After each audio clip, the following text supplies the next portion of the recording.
Aravind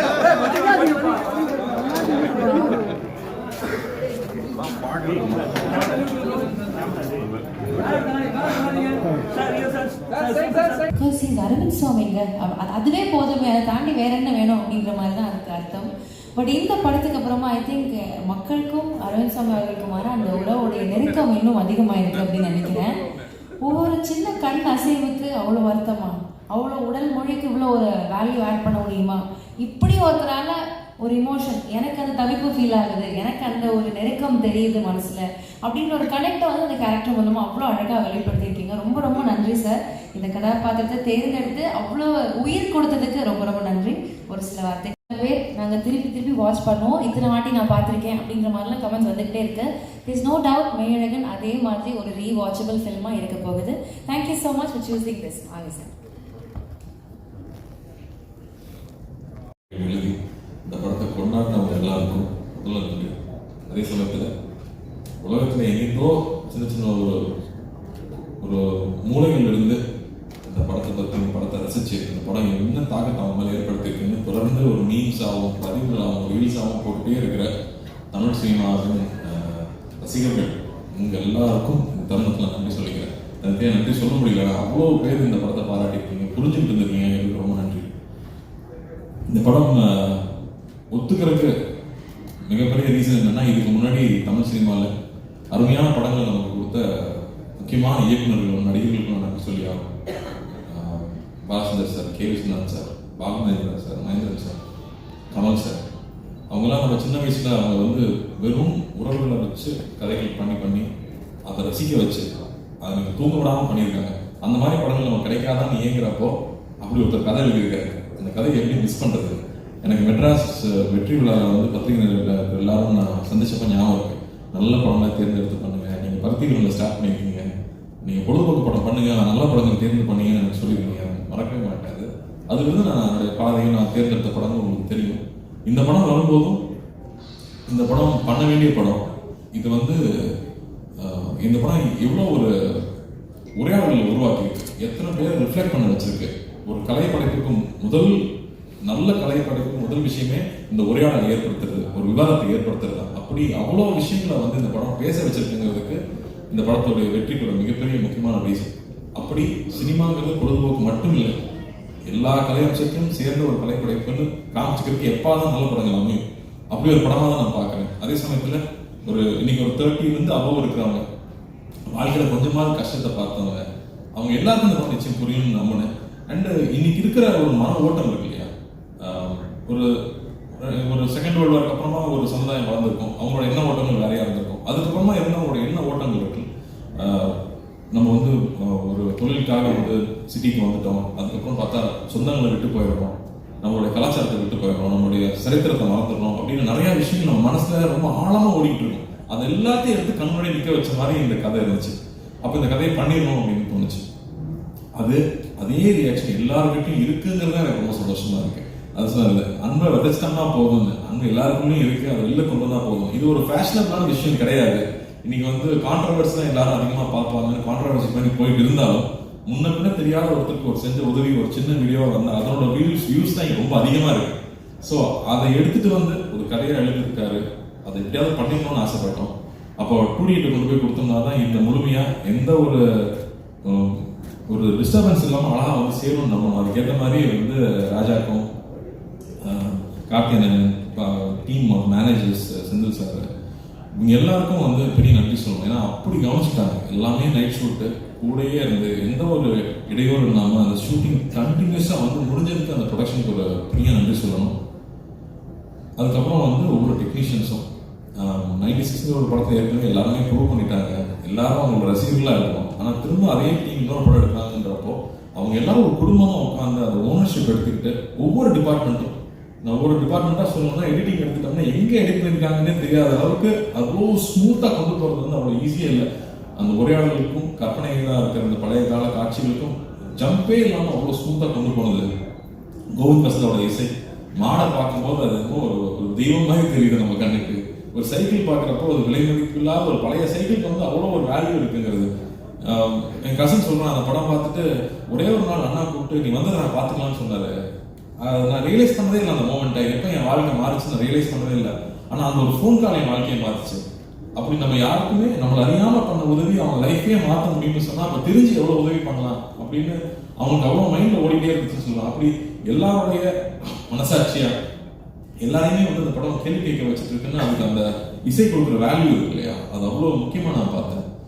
camera ஒர்க்கா வந்து மகி எப்போ வேலை செஞ்சாலுமே தெரியல, தள்ளி தான் இருக்கும், கிட்டே வரமாட்டாங்க. ஒரு கிட்ட வந்து கேமரா வச்சு இது சினிமான்னு காமிக்கிற மாதிரி ஒரு காட்சி கூட இல்லை, எல்லா இடத்துலையும் தள்ளி இருப்பாங்க. ஏன் வந்து இந்த படத்தில் இந்த ட்ராலி ஷாட்டு இந்த ஜிம்மி ஜிப்பி இதெல்லாம் யூஸ் பண்ணவே மாட்டீங்களா?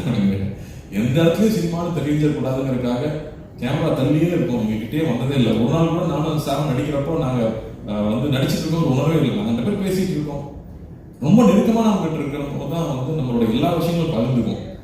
அப்படி எல்லா விஷயம் பகிர்ந்துக்கிறதுக்கான ஒரு ஆப்பர்ச்சுனிட்டி வந்து அந்த கதையில் இருந்திருந்தாலும் அதுக்கு அந்த சூழலை வந்து அவ்வளோ ஏற்படுத்தி கொடுத்துருந்தாங்க. லைவ் சவுண்டாக இருக்கிறதால எல்லாரும் பின் ட்ராப் சைலன்ஸில் இருப்பாங்க. அதுக்கு வந்து அசிஸ்டன்ட் டைரக்டர்ஸ்க்கும் அசிஸ்டன்ட் கேமராமேனுக்கும் நன்றி சொல்லணும். அந்த செட்டை அப்படியே வந்து அந்த அமைதியை மெயின்டைன் பண்ணுறதுக்கு. இல்லாட்டி இந்த படம் பண்ணுறது அவ்வளோ ஈஸி இல்லை. இல்லாட்டி அந்த மாதிரி ஒரு ஜோன் அவுட்டாக உள்ளே போய் நம்மளுடைய சரித்திரமும் நம்ம சமூகத்தில் நடக்கிற நிகழ்ச்சிகளும், ஏன்னா நமக்கு வராத வரைக்கும் அந்த பிரச்சனை தான் நம்ம வாழ்ந்துட்டு இருக்கோம். ஆனால் வந்து உன்னை சுற்றி இருக்கிற விஷயம் இன்னைக்காவது உன்னை பாதிக்கும் அப்படிங்கிறது வந்து நமக்கு பின்னாடி தான் இருக்கும். ஆனால் ஒருத்தர் எடுத்து நம்ம கண்ணு முன்னாடி பேசுறாங்க இல்லையா, அப்போதான் அதோட சீரியஸ்னஸ் நமக்கு புரியுது. அந்த மாதிரி விஷயங்களை பகிர்ந்துக்கிறது வந்து எனக்கே ஒரு படிப்படியாக இருந்துச்சுன்னு சொல்லலாம். அண்ணன் அடிக்கடி சொல்லுவாங்க, லார்ஜ் ஹார்ட்டடாக இருக்கு, முன்னால எவ்வளோ பெருந்தன்மையாக இருக்க முடியுமோ அப்படின்னு அடிக்கடி சொல்லிட்டே இருப்பாங்க. அப்படி பெருந்தன்மையாக இருந்தாலும் சில முடிவுகள் எடுக்க முடியும், சில தருணங்களை முக்கியமான முடிவுகள் எடுக்க முடியும். அப்போதான் எல்லாருமே அன்பா இருக்க முடியும், அவன் மேலே கோவப்பட்டவங்க மேலே நம்மளால அன்பா இருக்க முடியும். அந்த மாதிரியான சூழல் இந்த படம் திருப்பி எனக்கு ஏற்படுத்தி கொடுச்சுன்னு சொல்லலாம். ராஜா சொன்ன மாதிரி நம்ம ஊரில் சொந்தக்காரங்க இருப்பாங்க, சமரனா ஊருக்கு நான் போயிடுவேன், அவங்க தகுதிக்கு மீறி நம்ம கவனிப்பாங்க. அது நம்ம மெட்ராஸ்லேருந்து வர பசங்க, அதனால இவங்க நல்ல பிஸ்கட் தான் சாப்பிடுவாங்க, ஒரு நல்ல வாழைப்பழம் வாங்கி வைக்கணும், அவங்க தகுதிக்கு மீறி கவனிச்சுப்பாங்க. ஆனால் சாப்பிடாம கூட வரும், கையில் தொட்டு கூட பார்க்க மாட்டோம். ஆனால் நான் அவங்க சாப்பிட்றோமான்னு பார்த்துட்டே இருப்பாங்க. எனக்கு அதெல்லாம் அப்போ நான் நினச்சி பார்க்கவே இல்லை, இப்போ நான் நினச்சி பார்க்குறேன். நம்ம மேலே எந்த எதிர்பார்ப்பும் இல்லாமல் நம்ம மேலே அன்பு காட்டினவங்கள நம்ம வந்து அங்கீகரிக்கிறோமா, அதை திருப்பி கொடுக்குறோமா அப்படின்னு திரும்ப யோசிச்சு பார்க்குறேன். அப்போ அதை திரும்ப ஞாபகப்படுத்துது. திரும்ப ஊருக்கு போனால் அவங்க வீட்டுக்கு போய் உட்காந்து ஒரு வாய் சாப்பிட்டு வரணும்னு சொன்னது. ஸோ அந்த மாதிரி உணர்வுகள் எல்லாம் வந்து நம்ம இழந்துட்டோமா இல்லை மறந்துட்டோமா, அந்த படம் திரும்பி அதை ஏற்படுத்துது. அப்படி வந்து ஒவ்வொருத்தருக்குள்ளேயும் இருக்கிற நிறைய நினைவுகளை வெளியில் கொண்டு வருது. அவங்க வந்து எழுதி தள்ளுறாங்க, பேஜா எழுதி தள்ளுறாங்க. ஸோ அது ரொம்ப சந்தோஷமா இருக்கு, இந்த படத்தை புரிஞ்சுக்கிட்டாங்க அப்படின்னு. சரி, நம்ம மாநிலத்தில் மட்டும்தான் ஓடுதான்னு பார்த்தா ஆந்திராலையும் நல்லா அதே ரெஸ்பான்ஸ் இருக்குது, கேரளாவில் போனாலும் அதே மாதிரி இருக்கு. வெளிநாட்டில் இருக்கிறவங்க இன்னும் பயங்கரமாக கொண்டாடுறாங்க, ஏன்னா அவங்க ரொம்ப தூரத்தில் இருக்காங்கன்றப்போ அவங்களுக்கு அந்த வேல்யூ ஜாஸ்தி தெரியுது. ஸோ இதுக்காக இந்த படம் எடுத்தோம், என்ன சொல்ல முயற்சி பண்ணுமோ அது போய் சேர்ந்துருக்கு. எல்லா ராஜா சொன்ன மாதிரி அந்த படம் கொடுத்ததுக்கு நன்றின்னு சொல்றாங்க. அதோட வேற என்ன சந்தோஷம் வேணும்? அந்த சந்தோஷத்தை ஏற்படுத்தி கொடுத்தது நீங்க, அது கொடுத்த அங்கீகாரம் தான். நீங்க அந்த படத்தை பாராட்டணும், அந்த படம் நல்லா இருக்குன்னு சொல்லணும் தான் அது முழுமை அடையுது. ஸோ பத்திரிகை நண்பர்களுக்கும், நிறைய பேர் நண்பர்களும் சொல்லக்கூடாது, பெரியவங்க, நான் சின்ன வயசுல அங்கிளும் கூப்பிட்டவங்கலாம் இங்கே இருக்காங்க, அவங்களுக்கும் எல்லா ரசிகர்களுக்கும் இந்த படத்தை புரிஞ்சுக்கிட்டு பாராட்டணும் எல்லாருக்கும் ரொம்ப நன்றி. அதே மாதிரி வந்து எங்கள் அத்தானை மிஸ் பண்ண முடியாது, அத்தானை கடைசியாக வர்றேன். பட் பிரேம் அவரோட எழுத்து வந்து ஒரு ஹிஸ்டாரிக்கல் ஒன்று வச்சிருக்காரு. இப்போ நான் அப்டேட்டாக கொடுத்தேன், ஒரு ஹிஸ்டாரிக்கல் ஒன்று வச்சிருக்காரு. அதை நிறைய படிச்சு முடிச்சதுக்கு அப்புறம் யார் நீங்க கேட்கிற அளவுக்கு மரியாதை தான் போயிடும்ல. ரொம்ப பிடிச்சி போச்சுன்னா, டே யாரா நீ எப்படி அப்படி எழுதுற, எனக்கு ஒரே வயசு தான், நெக்ஸ்ட் டைம் டை அடிச்சிட்டோம். அந்த அளவுக்கு வந்து நம்ம அவ்வளவு அப்படி ஒரு நடை அவரோட எழுத்துல இருக்கிறது வந்து பிரமாதமா இருந்துச்சு. அது எப்போ நீங்க எழுதி முடிப்பீங்கன்னு நான் வெயிட் பண்ணிருக்கேன். உங்களுக்கு ரொம்ப கேப் பண்ணாம எழுதி முடிங்க. அதே மாதிரி சவுண்ட் டிபார்ட்மெண்ட், அந்த கோயில்ல இருந்து அந்த பையன் கடமை வரும்போது அந்த யானை மேல டச் பண்ணுது, அங்கேயே வந்து எல்லாரும் எமோஷனல் ஆகிட்டாங்க. அப்படி வந்து ஒரு ஒரு சரியான ஒரு காட்சியும் சரியான ஒரு இசை மட்டுமே ஒருத்தரை வந்து அலறிக்க முடியுமா அப்படிங்கிறது வந்து மறுபடியும் எனக்கு ஒரு லெசனாகவே இருந்துச்சு இந்த படத்தில். அது என்னால் ஃபர்ஸ்ட் உணர முடியல, தியேட்டரில் பார்க்குறப்போ தான் நான் உணர்றேன். ஸோ அப்படி வந்து நுணுக்கி ஒவ்வொரு டெக்னீஷியன்ஸும் இந்த படத்தை வேலை செஞ்சது அருமை நமக்கு தெரியுது.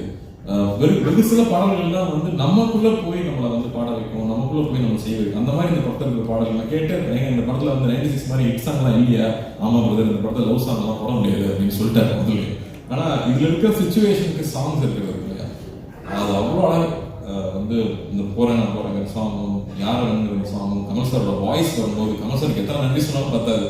அவருக்கு வந்து இந்த படத்தை அண்ணாக்காக தான் நிச்சயம் பாடி கொடுத்துருக்காரு. ஆனால் அண்ணாக்காக வந்து அவர் பாடி அவர் முடிக்கும் போதும் பாடும்போதும் நாங்கள் இருந்த அந்த உணர்வு இருக்கு, அவ்வளோ பேருக்கு வந்து அது எல்லாரும் சொல்றாங்க யாராவது வந்து என்ன ரொம்ப நெருங்கினவங்களை கட்டி பிடிச்சிக்கிட்ட மாதிரி இருக்கு படம் பார்த்ததுக்கு அப்புறமா. அதுல இலங்கி தான் நான் சிரிக்கிறேன் அழுகிறேன்னு சொன்னாங்க. அதுல கமல் சாரோட வாய்ஸ் ஒரு மிகப்பெரிய ஒரு காரணம், அவருக்கும் நன்றி சொல்லணும். அதுவும் எழுத்தாளர்கள் வந்து அந்த வரிகள் இருக்கு இல்லையா, மழை நீரில் கரைந்தே போவதில்லை மலையென்றும் மலைதானே அப்படின்னு வந்து கமல் சார் பாடும்போது ஐயோ இதெல்லாம் சின்ன வயசுல தான் இந்த மாதிரி நம்ம உணர்ந்துருக்கோம்ல அப்படின்னு அந்த மாதிரியான உணர்ச்சிகள். அது நம்ம வந்து நிறைய நாள் சினிமாலே இருந்திருக்கோம், அது சினிமாவை வந்து ஜட்ஜ் பண்ணிக்கிட்டே இருக்கோம், அதை கரெக்ஷன் சொல்லிக்கிட்டே இருக்கோம். அப்படி இல்லாமல் அப்படியே நம்ம படத்தை நம்ம ரசிக்க முடியுதுன்னா ரொம்ப செல்ஃப் கிரிட்டிக்கல் நாங்கள், பட் அதை தாண்டி நம்மளால ரசிக்க முடியுது அப்படிங்கிறது ரொம்ப இதமாக இருந்துச்சு. இந்த படம் ஒர்க் பண்ணும்போது படம் பார்க்கும்போது அத்தான் மேட்டருக்கு வந்தால் வந்து என்ன சார் சொல்லுவாங்க சார் நீ ரொம்ப பேசுவ அப்படிங்கிற முதல்ல வேறு வழியில் சார் இந்த படத்துக்கெல்லாம் பேசி தான் ஆகணும். ஏன்னா வந்து அந்த ஃபோன் கான்வர்சேஷன் பற்றி தான் நான் முக்கியமாக சொல்லணும்னு நினச்சேன். ஏன்னா அப்போ தான் நான் ஷூட்டிங் இல்லை, அதனால கூட தான் இருந்திருக்கேன். அப்போ தான் நான் தொலை பண்ணுறேன் பக்கத்து இல்லாததுனால அந்த காட்சிகள் நான் ஸ்க்ரீனில் பார்க்கும்போது அப்படி இருந்துச்சு. நீங்கள் எல்லாரும் சொல்லிட்டு இருந்தாங்க ஒரு ட்ரூகலர் போட்ட நம்பரை கண்டுபிடிச்சிருந்தாங்க. நம்பர் கண்டுபிடிக்கிறது இந்த கதை கிடையாது, அது கிடையாது.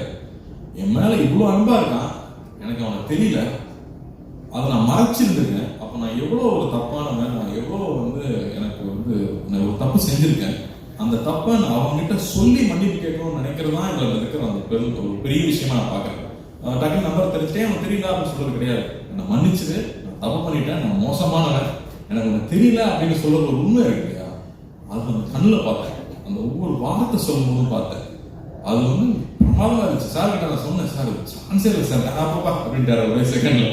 ஆனால் அது வந்து அந்த உண்மை இருக்குல்ல, அவ்வளோ ஒரு நேர்மையாக இருந்ததான் அதை சொல்ல முடியும்னு எனக்கு தோணுச்சு. அப்படி அவர் சொன்ன விஷயம் இருக்கு இல்லையா, அது எவ்வளோ பேருக்கு புரிஞ்சுதுன்னு தெரியல. அது வந்து ரொம்ப ஈஸி இல்லை. எனக்கு கண்டுபிடிச்ச நம்பர் யாராவது கேட்டு சொல்றது இல்லை, எனக்கு ஒன்று தெரியல, நான் அதுக்கு அசிங்கப்படுறேன் அப்படின்னு சொல்லிட்டு சொல்ற அந்த நேர்மையை வந்து அவர் கண்ணில் அப்படியே இருந்துச்சு. அதுக்கப்புறமா பேச பேச தாங்க முடியல சொல்லி சொல்லலாங்கிறப்போ அந்த உரிமையே இருந்துச்சு. அதான் சொல்லிட்டு இருந்தாங்க போட்டி போட்டு நடிச்சிருக்காங்க ரெண்டு பேரும். போட்டியெல்லாம் போடலை, அது வந்து அவ்வளோ சந்தோஷமா என்ஜாய் பண்ணி ரெண்டு பேரும் சேர்ந்து ஒவ்வொரு நாளும் பேசி பேசி ரசிச்சு ஒர்க் பண்ணோம். ஸோ வந்து சார்லாம் தேங்க்லாம் சொல்லிட முடியாது, அடிக்கடி போய் தொலை பண்ணிட்டு தான் இருப்போம் தொடர்ந்து. பட் ரொம்ப அருமையாக இருந்துச்சு சார், நான் அவ்வளோ ரசிச்சு பார்த்தேன் அந்த காட்சியில். அதே மாதிரி இவங்க யாருன்னு தெரியாமல் இருக்கும்போது ஒரு விஷயம் இருக்கும், அந்த புக்கில் கூட அவர் அப்படி எழுதலை, உங்களுக்கு அது கிரெடிட் கிடையாது. அருண்மொழியை வந்து நீங்கள் அப்படி எழுதலை, அதை எங்கள் அத்தான் தான் அப்படி ஆக்கியிருக்காரு. அதை வந்து பல முறை மேலே எடுத்துட்டு போனது வந்து எங்கள் அத்தான் தான். அவ்வளோ பியூட்டிஃபுல்லாக அதை லேயராக புரிஞ்சுக்கிட்டு இந்த கேரக்டர் எப்படி இருக்கும். அவர் வந்து ஒரு சர்ஃபேஸ் லெவலில் அவன் வந்து ஒரு மரமாக தான் இருந்தார். எல்லா உணர்ச்சிகளும் அற்று போன ஒரு மரமாக தான் இருக்கு அந்த கதாபாத்திரத்தை எழுதியிருந்தாரு. அப்படி இல்லாமல் அவர் உணர்ச்சி பூர்வமாக வந்து அது ஃபர்ஸ்ட் எப்போ ஓப்பன் ஆச்சுன்னு எனக்கு ஞாபகம் இருக்கு. யார் ஃபர்ஸ்ட் பூஸ்ட் வரலாம்னு பார்ப்போமா அப்படின்னு நான் ஃபர்ஸ்ட் ஆடி போயிட்டேன். இப்படி இல்லையே அப்படி எழுதலையே அப்படின்னு.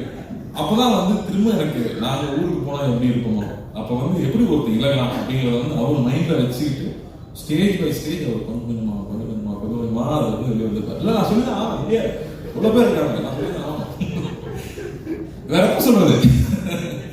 So sir love you sir.